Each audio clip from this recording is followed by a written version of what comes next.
Bismillah, alhamdulillah, wa salatu wa salamu ala rasulillah wa ala alihi wa sahbihi wa mawalah, ma ba'd. Assalamu alaikum wa rahmatullahi wa barakatuh.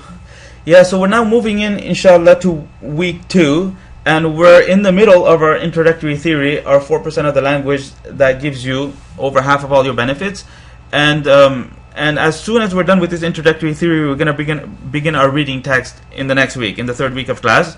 So up until this stage, we've introduced the science of sarf fully. Okay, meaning that the A part of it and the B part of it, you have a very clear understanding of the subject matter of sarf. What is the purpose, what is the objective, and why is it important? So that was done by giving that example, that one example in the first video, the istansaru one, which did a number of things. It highlighted for you the comprehensiveness of the Arabic language at the word level, because what looked like a single structure ultimately was giving us 7 meanings.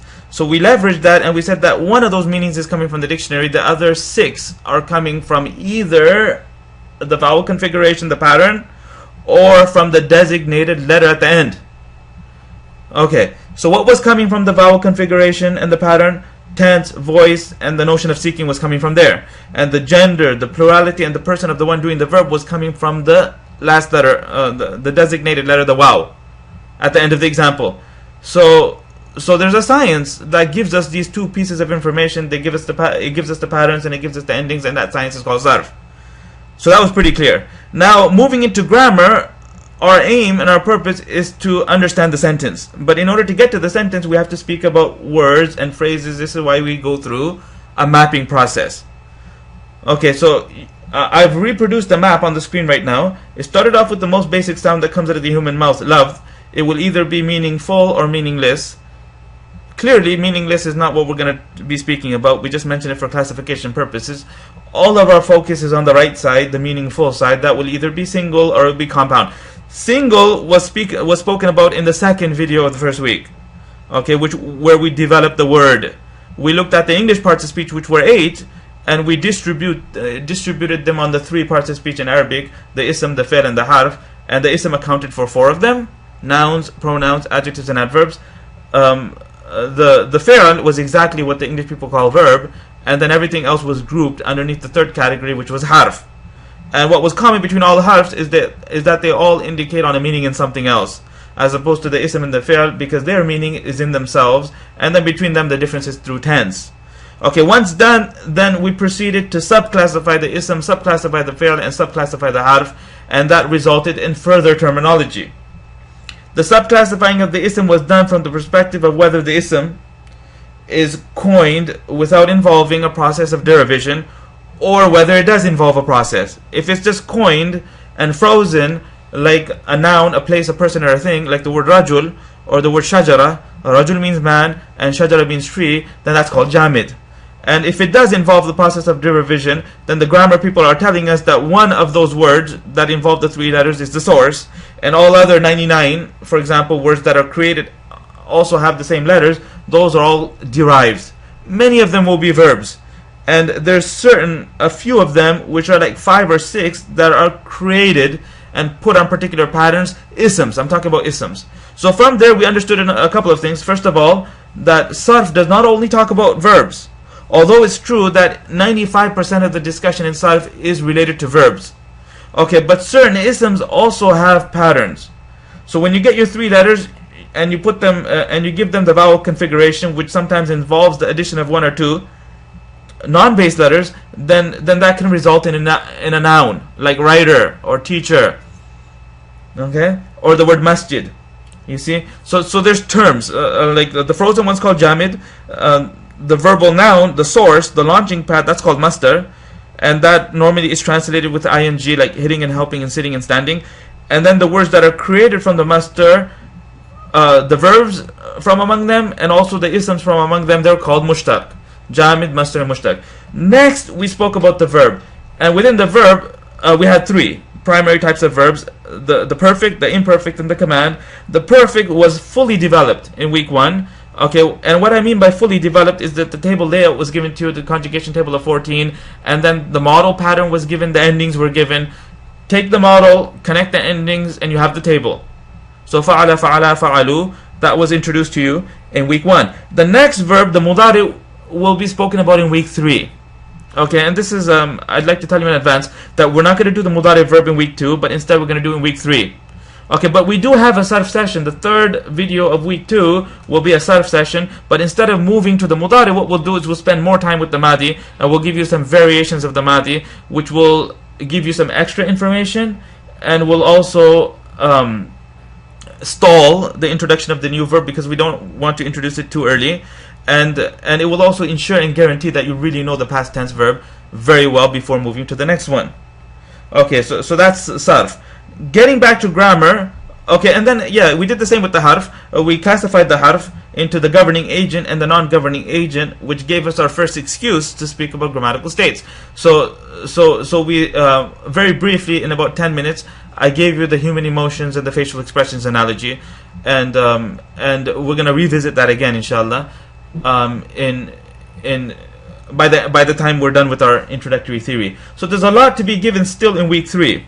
Okay, so while watching these videos, the first week, the second week, and also the third week, I would again encourage you to read the report and watch the training videos that accompanied the report, because a lot of the approach and the methodology and the reasons for why we do what we do was explained in the report. So I'm not going to repeat a lot of that here, but instead we're just going to move through the topics one by one.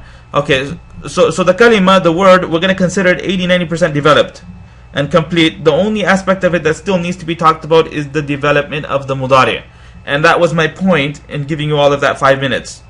Okay, so the mudari verb does need to be talked about, and we're not going to do it in week 2, but instead we're going to do it in the third week of class. Okay, now moving forward, we have the phrase to speak about, we have the sentence to speak about. So this current video is devoted to the phrase, and the next one, which is the second video of week 2, will speak about the sentence, and then we can give our variations of the past tense verb video. So we have 3 more videos in week 2, and then that would conclude the second week. Okay, so let's focus all of our attention now on the phrase. So you have these words, you have these isms, and these verbs, and these harf, and you combine them together. So when you combine the isms, the fi'l, and the harf together, then that would either result in a complete benefit, upon which silence is appropriate, or it would not result in that, but it would result in something less than that. So if it's the complete benefit upon which silence is appropriate, then that's sentence, and that's on the left side. Okay, and we'll speak about that in the second video. And if it's less than that, then it's a phrase. Okay, so there is always some relationship, there is always some association, because we're not talking about a grocery list.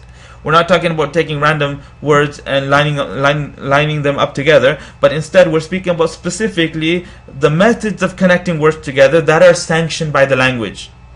I'll say that one more time. We're speaking about the methods of connecting words together that are sanctioned by the language. Some of these methods result in complete meanings, that the speaker can now become silent, and the silence would be appropriate, and that's called the sentence. And other times, the joining does not result in a complete benefit upon which silence is appropriate, but rather it's less than that. So either predication or something less than predication. Okay, so if it's less than predication, then that means we're dealing with a phrase, and that's the purpose of this presentation. Now, there are many types of phrases based on the kind of relationship. So either you're dealing with 2 isms, and one of them is describing the other, so there's a description relationship there, or there's an association or an ownership, in the sense that one owns the other. What in English would be expressed with apostrophe S, that's a type of phrase. Or it could be like the first word is paving the way for the second one's more important. Like his father Yaqub, where Yaqub is the word that was the main purpose, and his father is sort of giving an advanced clarification of it, paving the way for it. So that's a type of phrase. And then you can use conjunctions to create phrases, like instead of just Zaid, you say Zaid and Amr came.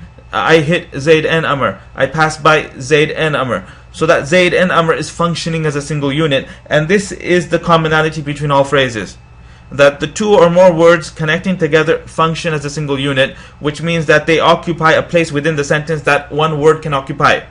So instead of Zaid came, we have Zaid and Amr came. Instead of Yaqub came, we have his father Yaqub came. Instead of the boy came, we have the tall boy came. Okay? Or like many examples can be given, and we'll give you more examples as we move through with this presentation, inshallah. And don't worry too much about the examples, because as soon as the book begins, every word, every phrase, and every sentence within the book will become an example of everything we're teaching you. So all of the theory will come to life as soon as the third week of class. Okay. So this is the main point, that when the two or more words connect together to create the phrase, then ultimately all of those words together will function as a single unit. And you're going to see a very clear example of this by the end of this video, inshallah.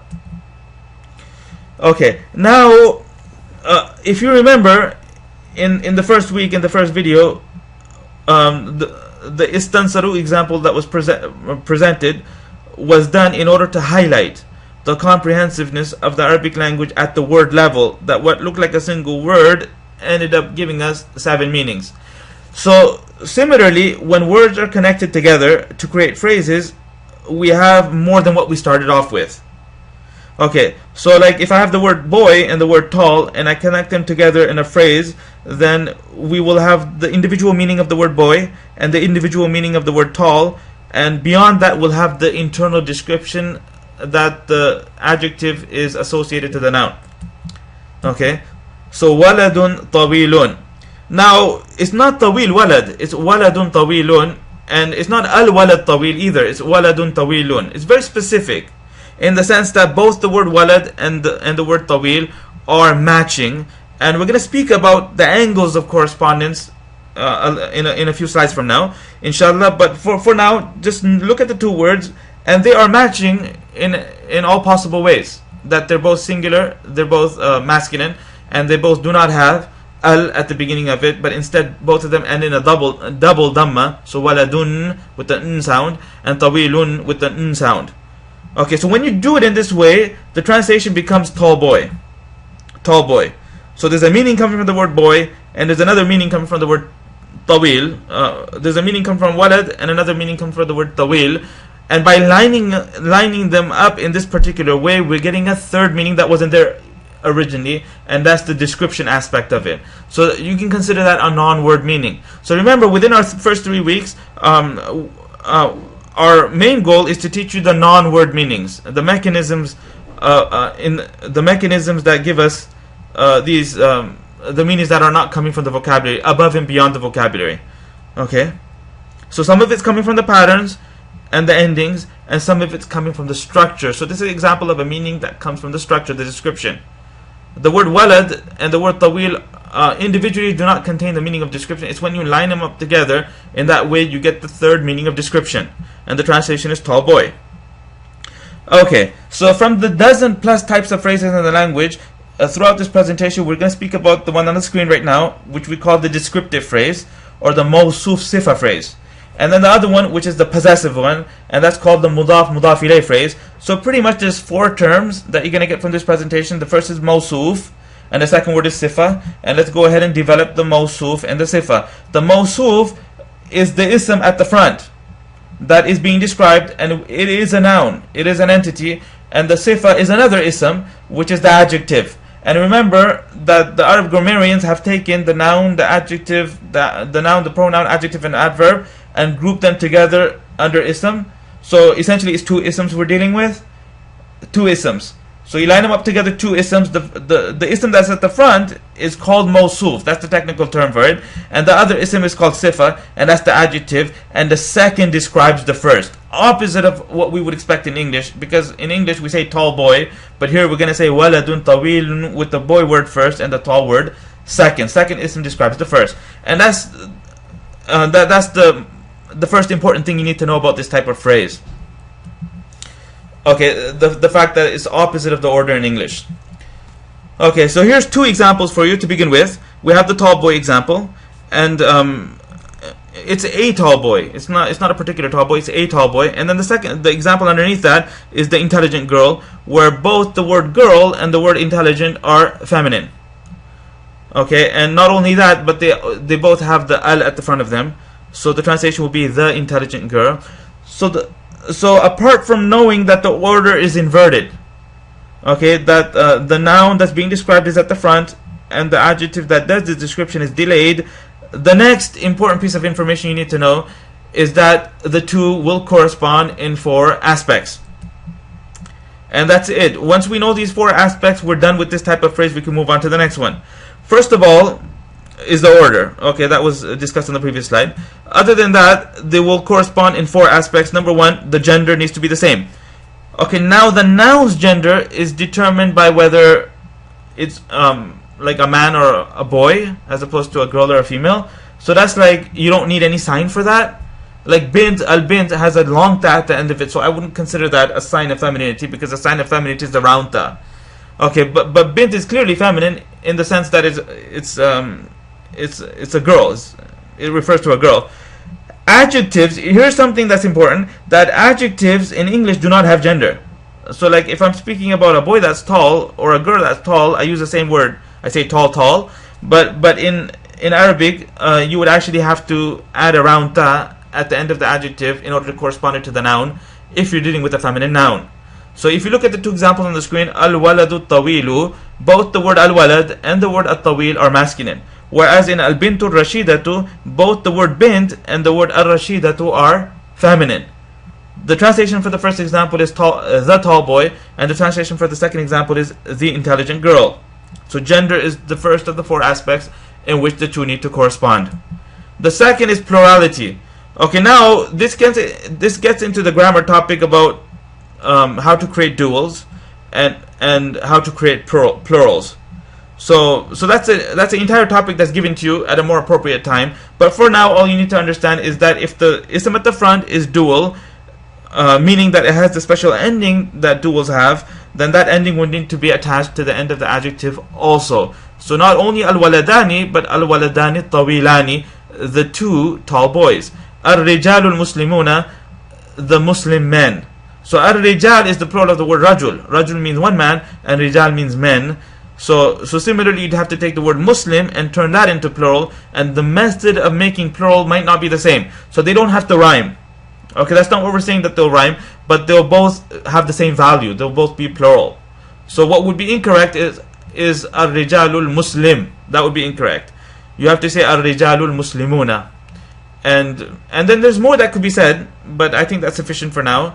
And let's continue with the third aspect in which the 2 need to correspond. And the third aspect will be definite, indefinite value. So a tall boy as opposed to the tall boy. So if it's a tall boy, then both isms need to be empty of the al at the front. So waladun tawilun. And if it's the tall boy, then both isms would have the al. Al-waladu tawilu, the tall boy. And that's an aspect in which the 2 must correspond. If one of them has it, the other one doesn't have it, then that would not be mawsuf and sifa. That would become another type of structure. It might become an invalid structure, or it might become something that's valid but has a different meaning altogether. It might become a sentence. It might become the boy is tall, which we don't know at this stage right now because we haven't introduced sentences. So let's continue. Definite, indefinite value needs to be the same. The fourth aspect in which the 2 will correspond is that their state would be the same. So if you look at the example on the screen, fil bayt al-muslim, al-bayt means house. The translation of the structure is in the dark house. So fi is inducing the kasra at the end of the word al-bayt. It's a governing agent, and al-bayt would be in the state of jar. Okay, if they were to ask you the question, what state is the word al-bayt, and you would say jar. But not only is al-bayt in jar, but al-muslim is also in jar. So this is an example of an extension where the governing agent fi is influencing both isms that are following it.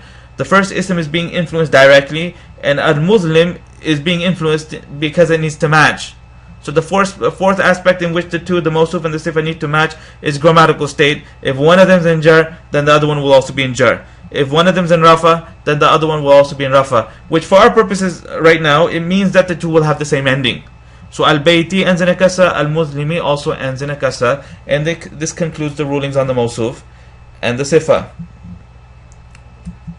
Okay, now the next type of phrase, which is also an example of getting more than what we started off with. Okay, so the word kitab means book. When you combine it to Zayd, and you do it in this particular way. Okay, now look what's happening. First of all, the word kitab does not have al. And also, there's only one vowel at the end of it. It's not kitabun, but instead it's just kitabu. And at the same time, we have Zayd that ends in kasras. When you do it in this particular way, we get an association. The translation is Zayd's book. Okay, so the meaning of kitab is book, and the meaning of Zayd is a person's name.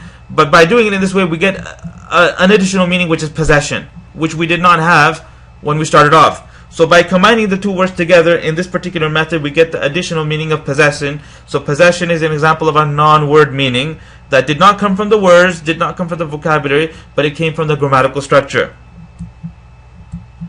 And the translation of the structure is Zayd's book. Okay, the two halves of this type of phrase are called mudaf and mudaf ilayh. Mudaf is the noun that's at the front, the one that's being associated, or the thing that's possessed, and mudaf ilayh would be the possessor, or the one to which the previous ism was associated. Okay, so the first ism is called mudaf, and that's the noun which is possessed, and the second ism is the mudaf ilayh, which is the possessor, the word with the apostrophe in English. Okay. Again, the order of the words is opposite of that in English.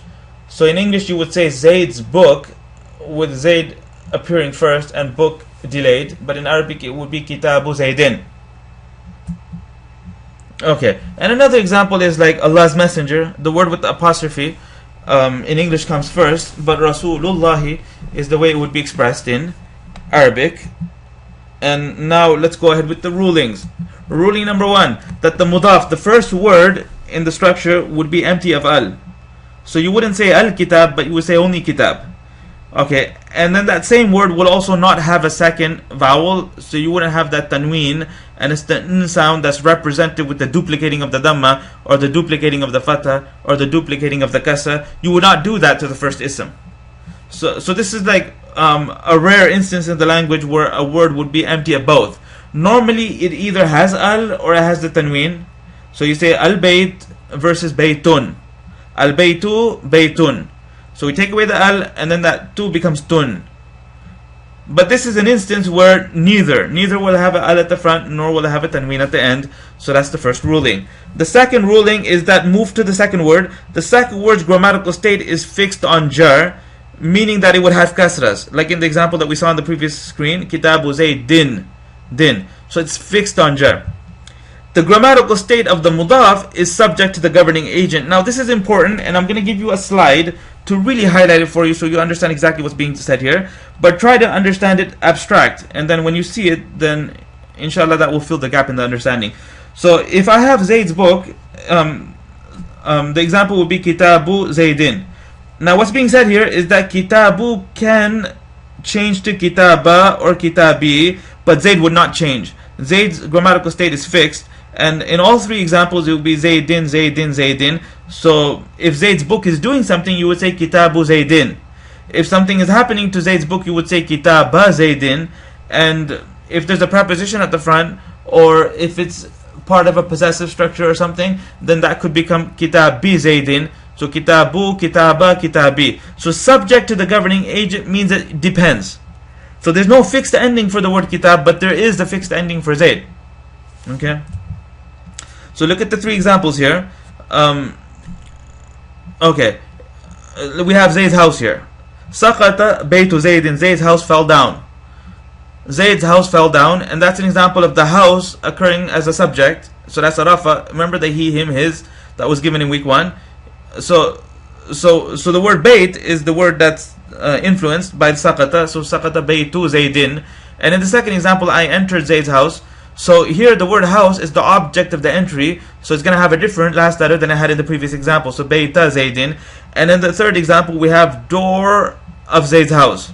Door of Zayd's house. So Zayd possesses a house, and the house possesses a door. You see that? So this also explains the absence of al. You see the word bab doesn't have al, and it only has one dhamma. Same thing with the bayt. No al, and it only has one kasra. You see, and Zayd then has both kasras because it doesn't have al. So the rule does not apply to the second word, it only applies to the first. The no al, no tanween rule. So I think this slide is pretty sufficient in order to highlight what's being talked about. So let me summarize the rules for the mudaf and the mudaf ilayh one more time. Rule number 1, the mudaf would be empty of al and also tanween. And you can see that in 4 examples, all 4 examples. It's not 3, it's 4 examples. The word bayt, in the top example, saqata baytu, no al, no tanween. Dakhaltu bayta, no al, no tanween. Babu, no al, no tanween. Bayti, no al, no tanween. Because that third example is interesting because not only is it one possessive phrase, it's 2 of them. There's a relationship between the bab and the bayt, and there's another relationship between the bayt and the house. So like the number of words are 3, the meanings are 5. There's 5 meanings coming from babu bayt zayd. There's the individual meaning of the door, the individual meaning of the house, and the individual meaning of Zayd. And then we have the association between the house and Zayd, and then we have the association between the door and the house. There's 5 total meanings. And that's an example of comprehensiveness. So 3 words are giving us 5 meanings. Is that fine? So that's the first rule, no al, no tanween. You can see it happening 4 times in the 3 examples in front of us. Okay, rule number 2, the grammatical state of the mudaf ilayh is fixed on jar. So in all 3 examples, Zaydin, Zaydin, Zaydin, regardless of how the phrase is ultimately being used, the impact is not on Zayd. Zayd is Zaydin in all 3 examples. What changes would be the bayt word. In the first example we have baytu, in the second example we have bayta, and in the third example we have bayti. And that's because the grammatical state of the mudaf is subject to the governing agent, means that it depends on how the structure is how the phrase is used in the overall sentence. And this concludes everything you need to know about phrases. For now, the mawsuf sifat, 2 isms, the second describing the first, they need to correspond. The gender needs to be the same. Waladun tawilun versus bintun rashidatun. Okay, the definite indefinite value needs to be the same. So if the noun at the front is indefinite, then both of them will be stripped of al. And if the noun at the front is definite, then both of them will have al. Okay, the plurality needs to be the same. So either both of them singular, both of them dual, or both of them plural. Al-waladani tawilani, the 2 tall boys. Al-rijalul muslimuna, the Muslim men. And then the grammatical state needs to be the same. Fil baytil muslimi, in the dark house. So not only is it al-bayti, but it's al-baytil muslimi. Both of them have the same ending. You see on the screen right now, the mudaf mudaf ilayh, they don't have the same ending. In the case of the third example, babu bayti zaydin, bayti and zaydin do have the same ending, but that's not because of this.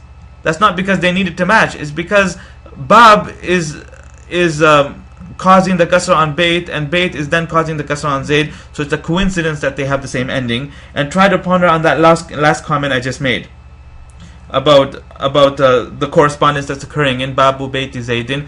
It's a coincidence, whereas in waladun tawilun, it was part of the structure. It needed to be the case that the 2 needed to match.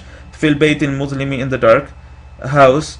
And I'm going to stop the video here, inshallah. In the next one, we're going to speak about sentences, and then we'll wrap it up with the variations of the past tense verb in the 3rd video of week 2. Wa akhiru da'wana alhamdulillahi rabbil alamin.